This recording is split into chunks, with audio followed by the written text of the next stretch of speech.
Hey, y'all, welcome to this episode of What I Learned Today. So, on today's episode, I'm going to talk about one of my most favorite energies, and that is the energy of time. And so, learning how to befriend time. And I know people are like, well, what is she talking about? I was talking with some students last night and we were talking about time because it's like finals time for them. It's the end of the semester and they're feeling stressed and anxious, and there's not enough time to get things done. And time feels like it's slipping away and so forth. And so we started talking about one's relationship with time. And I know as some of you are listening now, you're starting to think about your relationship with time. Good. I want you to. I feel like I am a time advocate. I feel like time gets a bad rap because people are always saying there's not enough time in the day. Time flies when you're having fun, which implies that when time is going slow, you're not having fun or you're bored. I remember growing up, my mom used to say, you're not looking at the clock to see what time it is. You're looking at the clock to see what time it isn't, right? When we're sitting in school, we're looking to see, is it 3 o'clock, because we want the school bell to ring. School got out at like 3:15, right? So we want it to be closer to that time versus actually looking at the clock and being like, oh, it's 2:30, and being excited about the fact that it's 2:30. So anyway, so with that being said, we have to learn how to have a proper and healthy relationship with time and an honest relationship with time. So, what do I mean by that? How many times do you or someone you know say, I'll be with you in a second? I'll call you back in a minute. Give me 5 minutes. Now, first and foremost, a second has passed and you haven't gotten back to the person. A minute has passed and you haven't gotten back to the person. 5 minutes have passed and you haven't gotten back to the person. Sometimes a couple days have passed and you haven't gotten back to the person. So you end up establishing this inauthentic, unhealthy, and just false relationship with time. So you don't even know what 1 minute feels like. You don't know what 5 minute feels like because you have been telling tales about time, right? You have a myth of time. And so, one of the first things that we have to do is we have to establish a healthy relationship with time. So, if time were a person, what are the steps that you would take to establish a healthy relationship with a person? You would actually get to know them. You would take time to feel what they feel like, meaning their vibration, their energy, right? It's like when you meet somebody and it's just like, oh, they seem like such a nice person. I like their vibe, right? That's what I'm talking about, right? What is the vibe of time? What is the vibration of time? Sit for just 1 minute. What does that feel like? And we're actually going to do that right now. And the best way to do it is to get your timer on your phone, and we're going to sit with 1 minute to see what that feels like.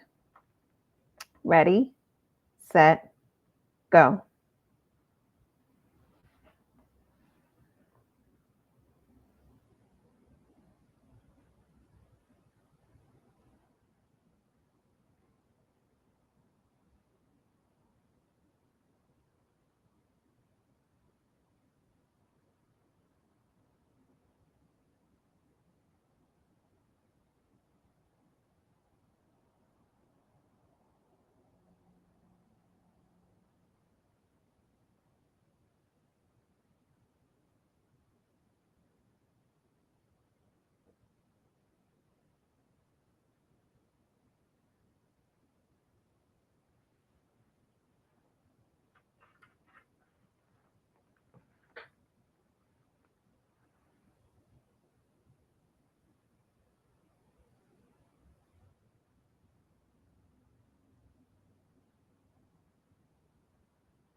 All right. So that was 1 minute. Some of you may have started to feel uncomfortable. during that 1 minute. Some of you may have felt as though that feels so long.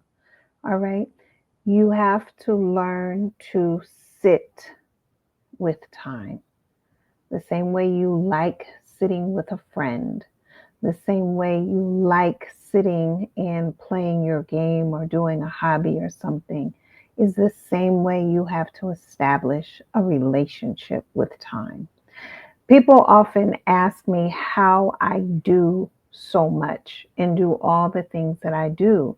It's because time and I have a healthy working relationship with each other. So, the same way I learned to sit with 1 minute is the same way I learned to sit with 5 minutes, and learning to be comfortable in that silence or in that time.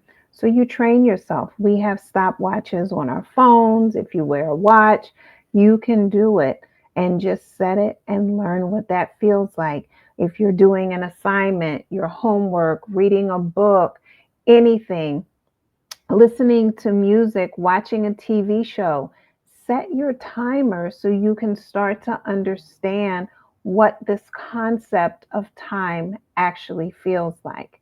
Now, this becomes very important because once you start to establish that relationship with time, then you have to start to speak honestly about time.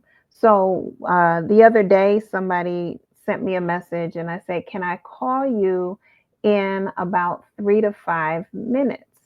And but in my mind, I knew what I was working on was going to take me at least 30 to 45 minutes. And the person said, "Whenever you're free, just call me." I appreciated that opening because therefore I wasn't, what I was trying to do was I was trying to rush and get as much done in the next 3 to 5 minutes so that I could make my phone call and be honest about my words, but also create enough on this particular item that I was working on so that I would be able to pick up where I wanted to once the call was over.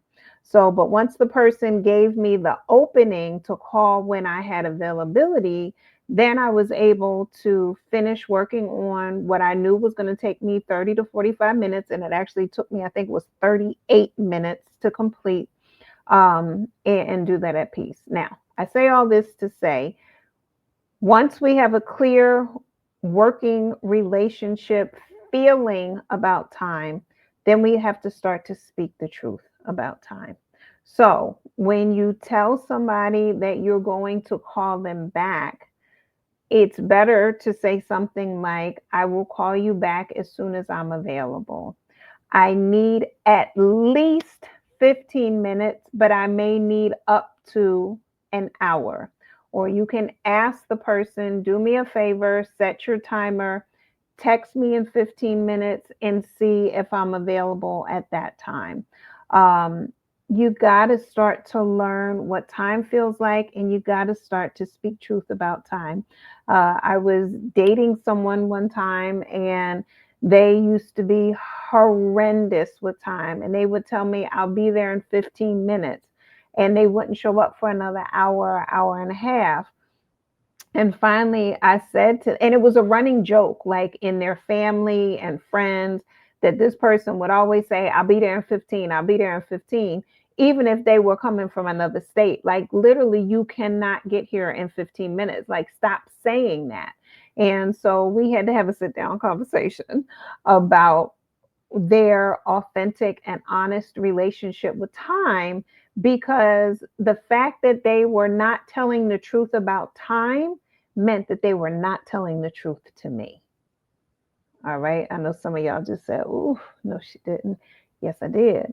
So, right, you have an inauthentic relationship with time, which is now carrying over into you having an inauthentic relationship with me. And at no point do I think you're trying to lie to me, but because you're lying about time, you're now lying to me. All right.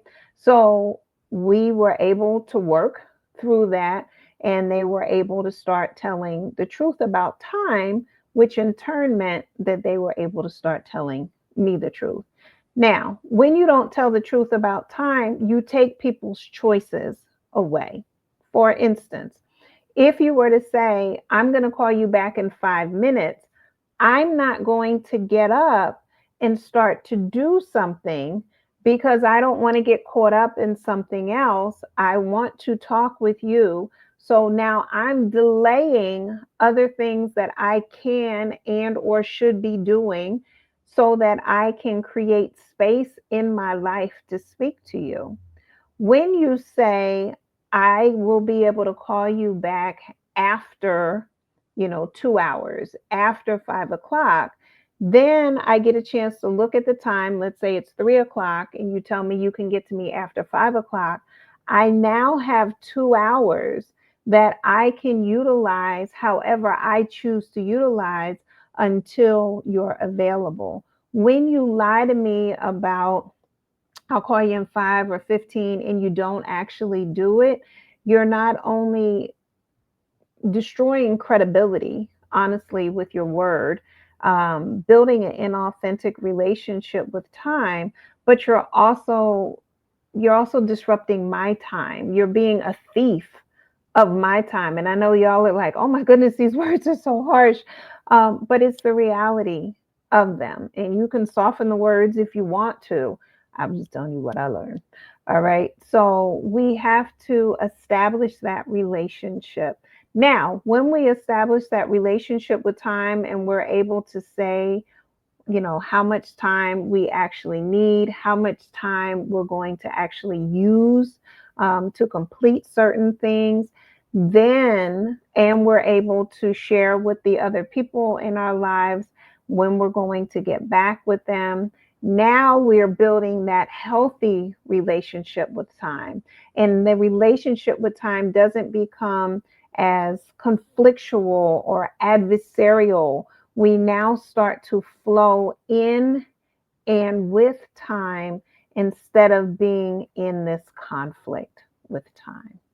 All right. I hope that helps. I look forward to talking with you soon, and we can talk about task management in the next one as opposed to time management. All right.